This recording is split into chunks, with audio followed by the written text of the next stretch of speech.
Hartlike goeiemôre aan u en elkeen van julle. Wat 'n wonderlike voorreg om weer 'n program saam met julle te deel. Van my Ansie Smit. Van my Yvonne Besuidenhout wil ek ook net sê, dit is so 'n voorreg om elke keer saam met julle te kuier, waar ook al julle luister, is dit in julle sitkamer of wat ook al, en ek weet, hierdie nuwe jaar wat die Here vir ons elkeen gespaar het, want dit is 'n voorreg om hier te kan wees, as jy nog na hierdie program kan luister. Weet ons, die Here het vir jou gespaar in die jaar wat verby is, en ons bid en vertrou die Here ook vir die jaar wat voorlê. So ons wil sommer in hierdie nuwe jaar met julle wonderlike nuus ook met julle deel, sodat julle van die begin van die jaar af hierdie kan toepas in julle lewe. Ja, ons gesels vandag 'n bietjie oor Psalm 23, 'n baie bekende psalm, maar wat 'n wonderlike psalm as jy eers 'n openbaring van dit het. So kom ons kyk vanoggend 'n bietjie Psalm 23, die 1933 vertaling. Die Here is my herder, 'n psalm van Dawid. Die Here is my herder, niks sal my ontbreek nie. Hy laat my neerlê in groen weivelde, na waters waar rus is, lei hy my heen. Hy verkoop my siel, hy lei my in die spore van geregtigheid, om sy naam ontwil. Al gaan ek ook deur 'n dal van doodskaduwee, ek sal geen onheil vrees nie, want U is met my. U stok en U staf, die vertroos my. U berei die tafel voor my aangesig, teenoor my teenstanders. U maak my hoof vet met olie, my beker loop oor. Net goedheid en guns sal my volg, al die dae van my lewe, en ek sal in die huis van die Here bly, in lengte van dae. En in Engels is dit vir my so mooi ook hoe die skrywer en die verskillende vertalings dit neerpen. Ek lees vir julle graag uit die Amplified uit. The Lord is my shepherd. A Psalm of David. The Lord is my shepherd to feed, to guide and to shield me. I shall not want. He lets me lie down in green pastures. He leads me beside the still and quiet waters. He refreshes and restores my soul, my life. He leads me in the path of righteousness for His name's sake. Even though I walk through the sunless valley of the shadow of death, I fear no evil, for You are with me.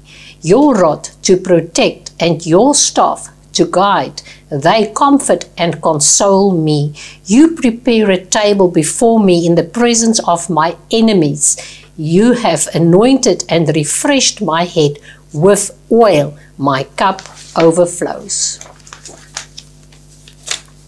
Surely goodness and mercy and unfailing love shall follow me all the days of my life, and I shall dwell forever throughout all my days in the house and in the presence of the Lord.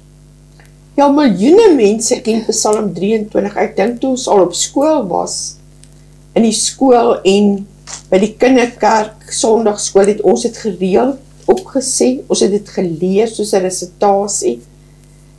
Die Psalm is seker een van die bekendste psalms wat daar is, maar ons het dit soos 'n resitasie geleer en nooit besef die wonderlike geheimenisse, die wonderlike gedagtes en idees en promises wat God vir ons het nie. Dis nie net 'n gebed nie, maar dis ook 'n oorlogsverklaring, selfs in die moeilikste tye. So ons wil werklik vir julle vra dat hierdie Psalm, dit ons dieper na dit sal kyk, dat dit 'n openbaring vir jou sal raak, en nie net kopkennis nie. Soos ek gesê, dis nie net 'n gebed nie, dis 'n oorlogsverklaring in alle omstandighede, in alle seisoene van jou lewe. Ons sien dat dit geskryf was toe Dawid vir Saul weggekruip het. So ons verstaan werklik waardeur hy gegaan het. So kom ons kyk wat hierdie gedagtes van, kom ons deel 'n bietjie hierdie gedagtes van Dawid, en ons kyk wat die antieke skrif vir ons daag vir ons sê. Jou deurbraak is reeds voorberei. Nêrens in die Bybel sê dit vir ons dat ons gevrywaar is teen storms, teen siekte nie, maar jou deurbraak is reeds voorberei. Jou tafel is reeds gedek.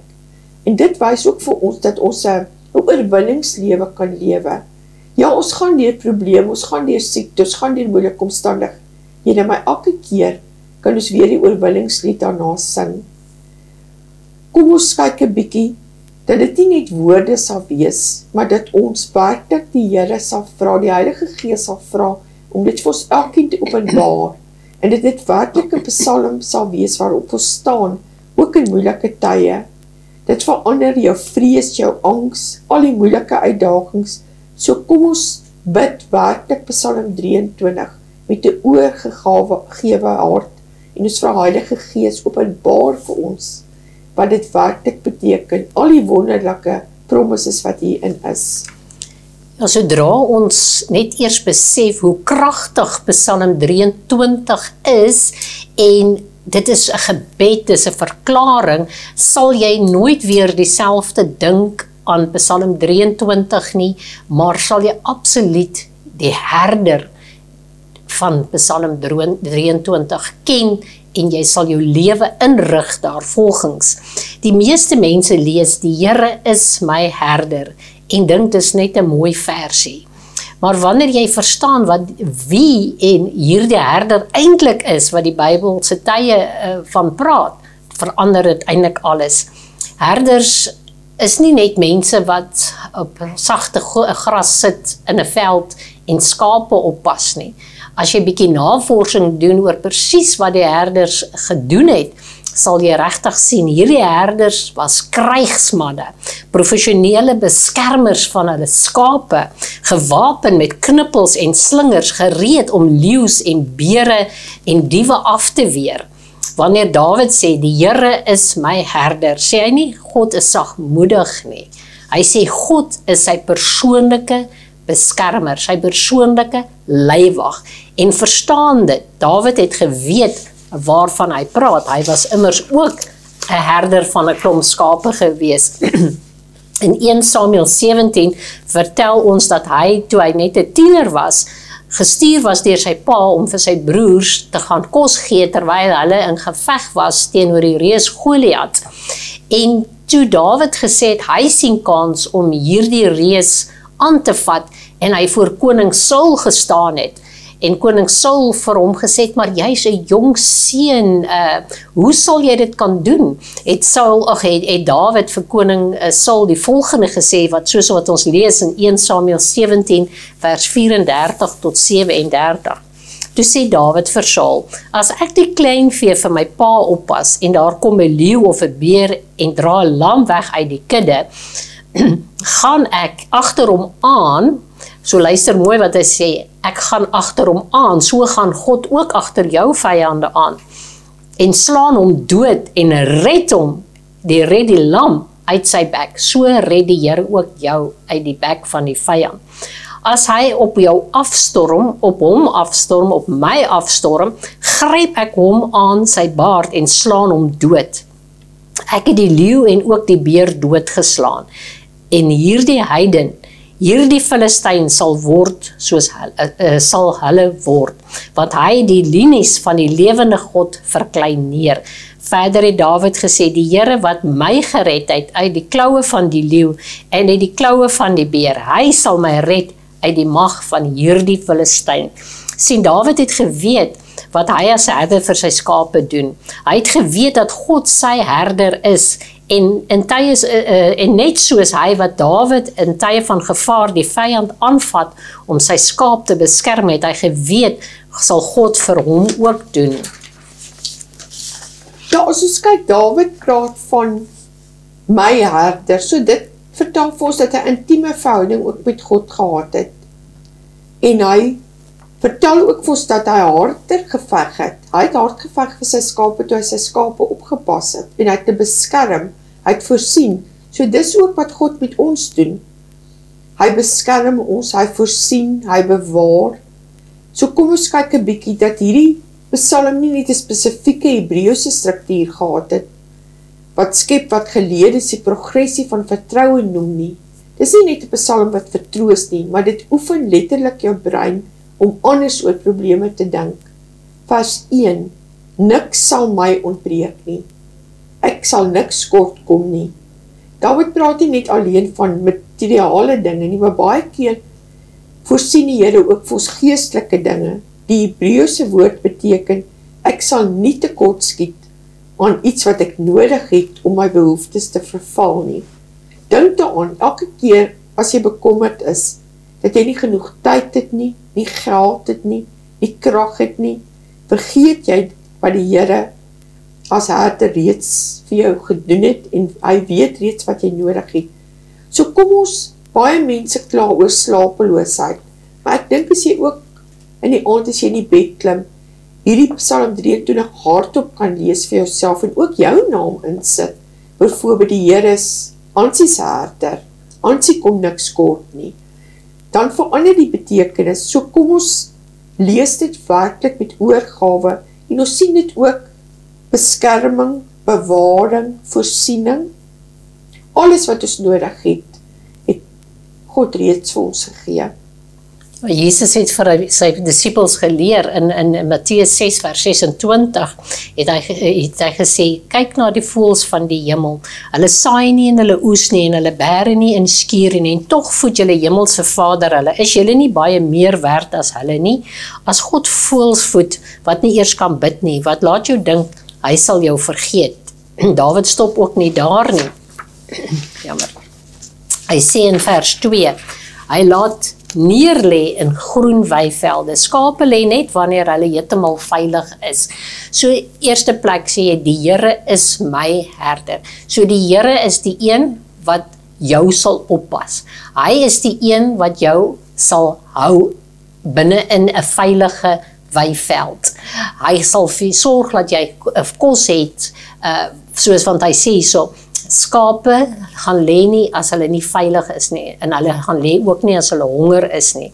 Selfs as daar net 'n sweepie van gevaar is, bly hulle staan, waaksaam en gestres. Hulle, het jy al gesien, hulle kyk so rond, maar Dawid sê, wanneer God jou herder is, kan jy eintlik rus. Jou senuweestelsel kan kalmeer.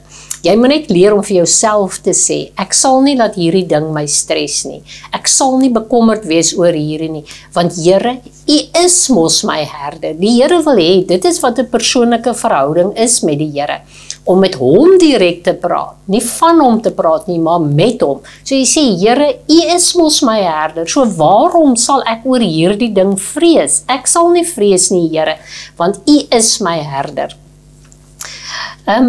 Let op die volgende, hier is iets groot, skape gaan lê ook nie as hulle honger of dors of bang of spanning in die kudde het nie. Dawid sê, God hanteer al 4 hierdie probleme voordat jy eers besef dat jy dit het.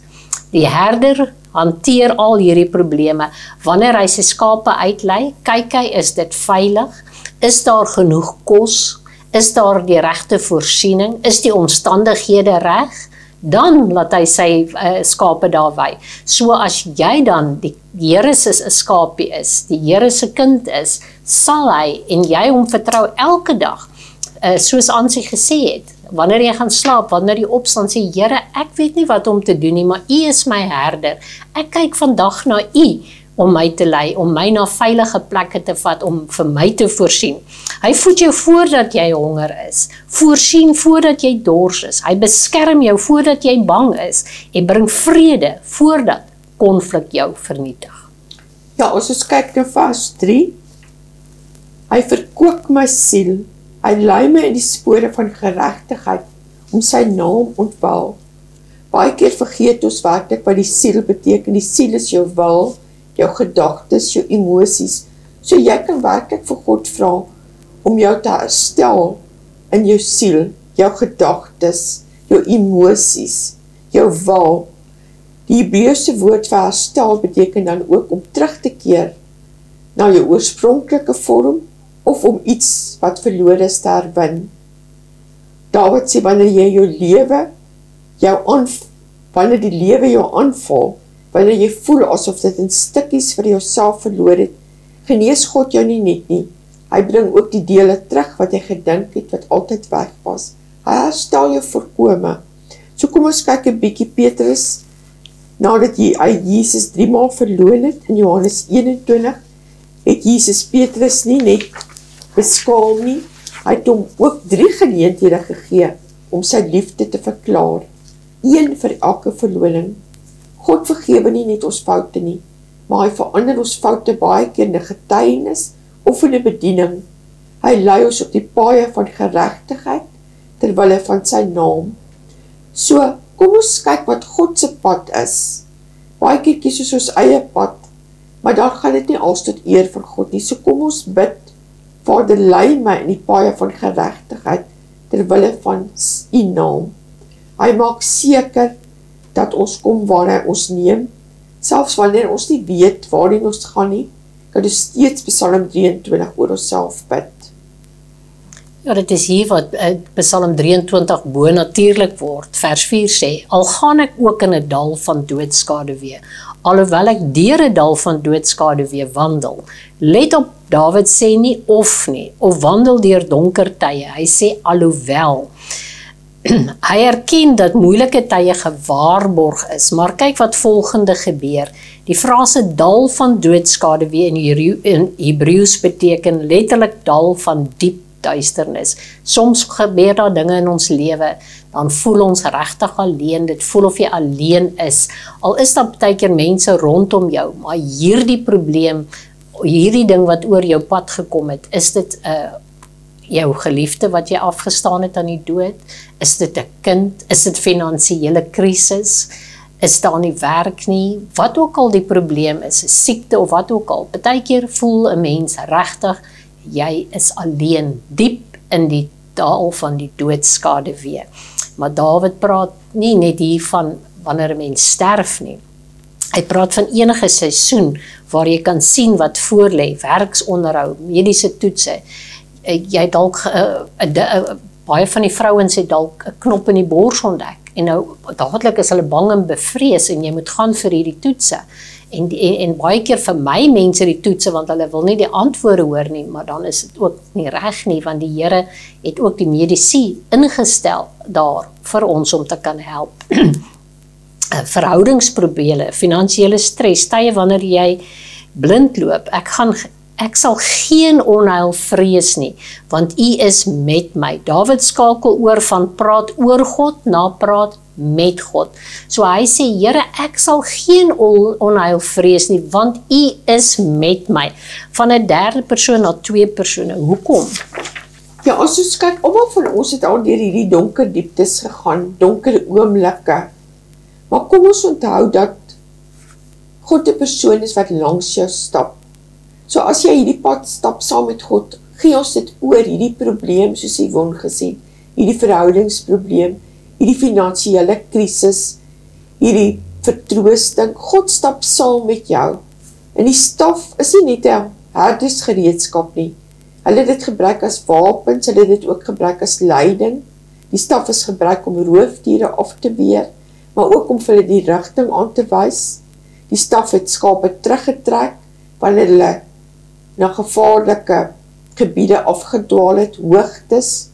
Dawid sê vir ons in die slegste oomblikke, veg God beide vir jou en hy lei jou. Ons moet daar net luister na God se stem. Hier is 'n bewys dat dit werk. Toe die Israeliete in Eksodus 14 tussen Farao en die leer en die Rooi See vasgekeer het Moses vir hulle gesê, die Here sal vir julle veg. Julle moet net stil wees. Toe het God 'n pad deur die onmoontlike oopgemaak. Jou Rooi See oomblik kom en God het reeds die oplossing. Moenie so maklik moed opgee, tou opgooi en sê dit jaap nie, die gebed jaap nie, die woord jaap nie. Kom ons raak stil en vertrou vir God, dat dit werklik hierdie vertroue, hierdie geloof in jou hart is, dat dit nie net 'n woord sal wees wat ons spreek nie, maar dit Psalm 23 werklik in jou hart gaan sit, en dit ons met die hart sal begin praat. Vers 5 verbaas ons elke keer, U berei 'n tafel voor my aangesig, teenoor my teenstanders. U berei 'n tafel voor my, in die teenwoordigheid van my vyande. Dis 'n wonderlike belofte. Hierdie tafel wat voorberei is, wys ook vir ons, dat ons 'n oorwinningslewe kan lewe. Maak nie saak wat jou vyand vir jou in gedagte het nie, maak nie saak of jou vyande aan jou tafel sit nie. Baie keer is dit mense wat naby aan jou is, wat die vyande aan jou tafel is. Maar God verwyder nie net jou vyand nie. Hy voed jou, terwyl jy vir hulle ook 'n getuienis kan wees. Hy bevorder jou voor mense, wat negatief teenoor jou is, wat sê jy sal dit nooit maak nie, wat 'n negatiewe opinie het. So hy berei die tafel voor jou, in die aangesig van jou teenstanders. Ja, hy sien jou in die openbaar, dat jou haters jou getuies word. Hy haal nie die vyande van jou weg nie. Hy doen dit voor hulle. So partykeer dink jy die vyande omring my. Baie keer in die natuur sien 'n mens as die leeu's begin nou jag en dan begin die aasvoëls al draai, want hulle weet hier gaan nee, die Here sê laat hulle maar kom. Maar ek gaan hierdie ding ten goeie draai. Ek gaan jou seën, ek gaan jou 'n oorvloed gee voor hulle aangesig, sodat wanneer hulle voor jou kom om jou te wil kom aanval, dan gaan hulle verbaas wegstap vir wat die Here gedoen het. So hulle het gekom om jou neer te werp, maar God sal jou oprig ten getuie van hom en van hulle, dat hulle weet met wie die God met wie jy te doen het, is 'n awesome God, 'n bonatuurlike God. Dit is al wat ons kans het vir hierdie week. Ons gaan net die versoeke doen en dan gaan ons volgende week aan met hierdie wonderlike gedeeltes van Psalm 23, maar ons wil julle aanmoedig, gaan lees dit, herdink hierdie dinge wat ons gesê het, beoefen dit, gaan sê vir jouself, die Here is my herder, en sien die Here as hierdie herder, wat voorberei, wat reeds vir jou die pad berei het, wat vir jou beskerm, en dan sal ons volgende week verder gesels, aansien die versoeke. Ja, vertroosting vir geliefdes wat aan die dood afgestaan het, dan bid ons ook in besonder vir skole, onderwysers, onderwyseresse, en dan ook vir matrikulante, dat God werklik vir hulle sal wys. Daar's baie van hulle wat tog nie weet wat hulle wil doen hierdie jaar nie. So kom ons bid dat hulle werklik rigting sal kry, dat hulle werklik leiding van hulle hemelse Vader sal kry. Vader, baie dankie vir die voorreg wat ons het om U aan te roep. Dankie vir die voorreg wat ons het om vanoggend vir U te noem, die Here is my herder. Vader, ons kom bid vanoggend vir skole, ons kom bid vir onderwysers, en ons bid vir onderwyseresse, dat hulle werklik in hierdie belangrike werk bekleed, God se leiding, God se wysheid, God se genade sal ontvang om dit oor te dra aan die kinders, en dat U ook vir hulle sal behoed en bewaar en beskerm in hierdie jaar. Vader, dan bid ons vir matrikulante, wat nog nie weet wat hulle wil doen nie. Vader, hulle wat nog wag op beurse, hulle wat nog wag op beloftes, dat U werklik ons jong mense, ons kinders sal help, om in God se pad te stap, om God se wil vir hulle lewe te volg. Ons bid vir elke matrikulant ook, wat dit nie gemaak het nie, die teleurstellings. Vader, ons wil vra, dat U vir hulle sal help, en vir hulle nog 'n kans sal gee, dat hulle Here kan doen. Behoed en bewaar en beskerm ons jong mense in hierdie tyd. Dankie vir 'n wonderlike voorreg wat ons het, om dit te kan deel met U. Ons prys en ons loof en ons aanbid U. Ons vra dit alles in die wonderlike naam van Jesus. Amen. Baie dankie dat julle saam met ons gekyk het. Tot 'n volgende keer. Totsiens, tot 'n volgende keer.